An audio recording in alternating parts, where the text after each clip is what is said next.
about Soulja Boy. Y'all gotta give him a little bit of latitude because he a victim.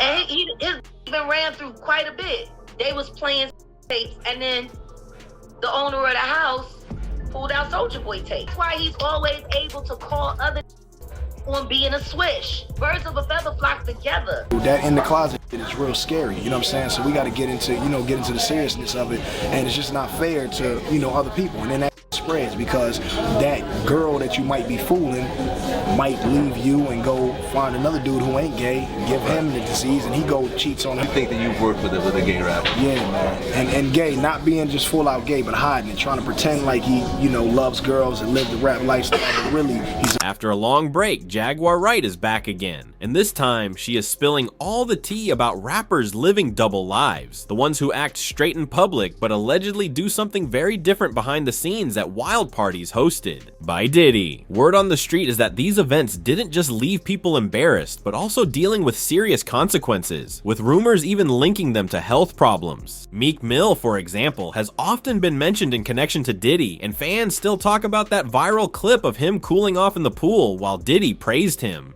Jaguar has been exposing rappers and industry secrets for a long time now. But this angle about health issues is definitely new. One of the first times she spilled tea about Diddy was when she claimed his former lawyer told her she once walked in on Christopher Williams in his office, doing something in exchange for a record deal. Williams, I don't know, I guess he wanted to sign, I don't know what happened, but Puff was supposed to be giving him a demo deal, and he gave him a demo deal, and I guess it was supposed to turn into an album deal, which that never happened. But this young woman walked in to get approval on some paperwork, see. And when she walked in, the door wasn't locked, so she didn't think twice about just walking in. And when she walked in, she saw Christopher Williams performing fellatio on Puff.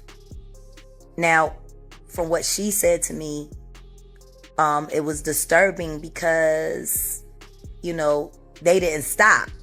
She just walked out.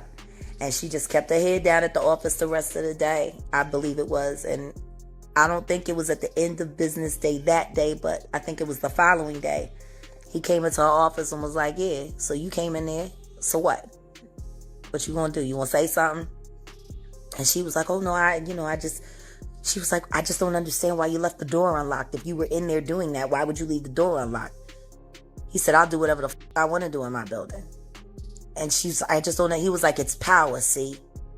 I can make a man, he said, if I can make a man suck my d, I can make people do anything. Before all this drama, nobody was really asking if these rappers might be living on the down low, but then Busta's former bodyguard came out with some wild claims, saying that Busta used to spend big money just to have gay men sitting in his VIP section.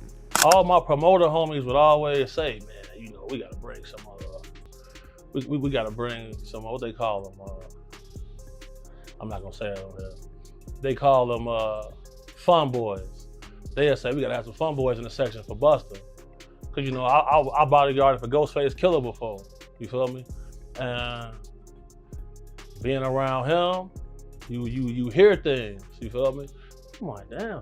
And my auntie like the biggest Busta Rhymes fan, you feel me? Like every cookout she playing it, all his little fast rapping, all of that, him and Craig Mack playing that.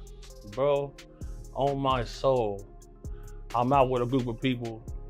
At this time, I was with Don Benjamin. You familiar with him? No, I never heard of him. Model dude, like a model guy. He be doing like some rapping and stuff. His name Don Benjamin. I'm out with Don Benjamin, and the club we ended up going to, Busta Rhymes in there.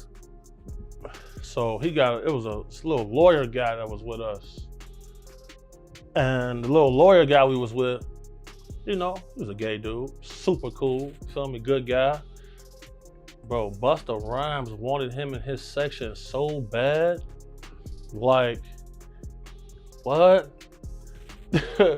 Pulled him to the section, like through the rope, and tucked him off in the corner. So I'm looking like, well, he ain't come with us.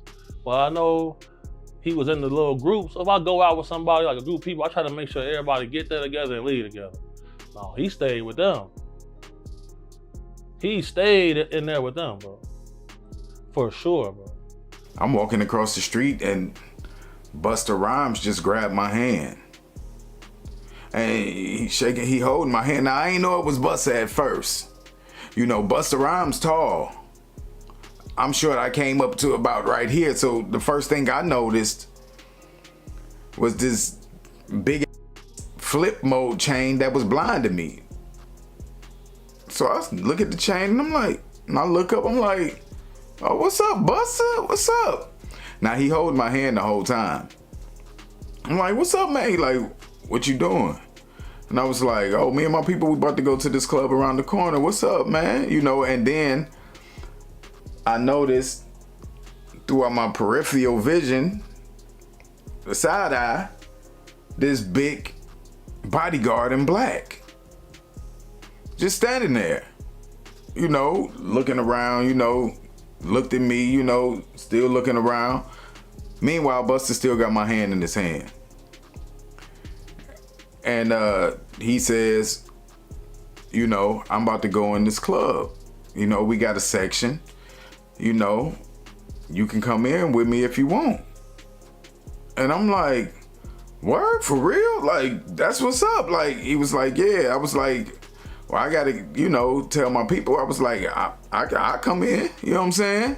He was like, okay, just let me know, you know, tell them that you coming in there to meet with me and come on up.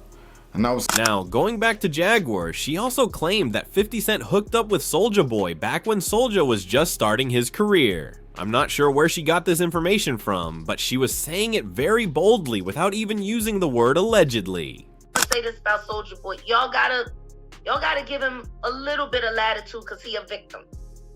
And he even ran through quite a bit. They was playing tapes, and then the owner of the house pulled out Soulja Boy tapes. That's why he's always able to call other on being a swish. Birds of a feather flock together. But Jaguar Wright didn't stop there. No ma'am, she also threw Will Smith's name into the mix, accusing him of pulling Meek Mill and Brycer Gray into what she described as a wild freak-off. According to her, Will brought Brycer into his circle under the cover of mentorship, but it turned into something very different. Jaguar even claimed that things got so intense that at one point, Meek and Brycer were seen running from Will's house, leaving fans to wonder what really went down behind those doors.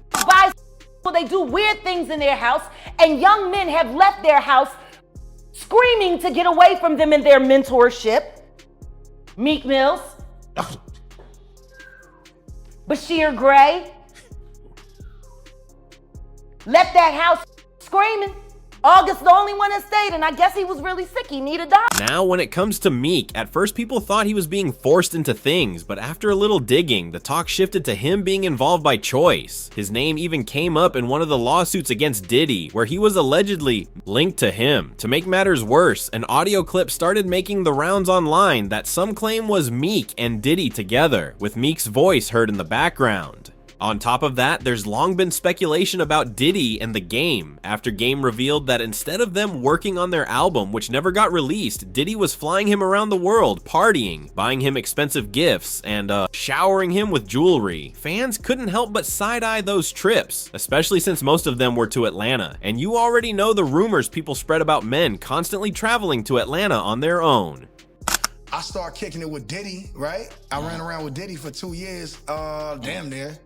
And this nigga Diddy, we never went to the studio one time, but he was like, yo, I f with your demo, you know, bad boy, hey, Playboy, hey, here go a watch, Playboy, here go a chain, Playboy. I'm like, yo, we ever gonna rap? This nigga like, nah.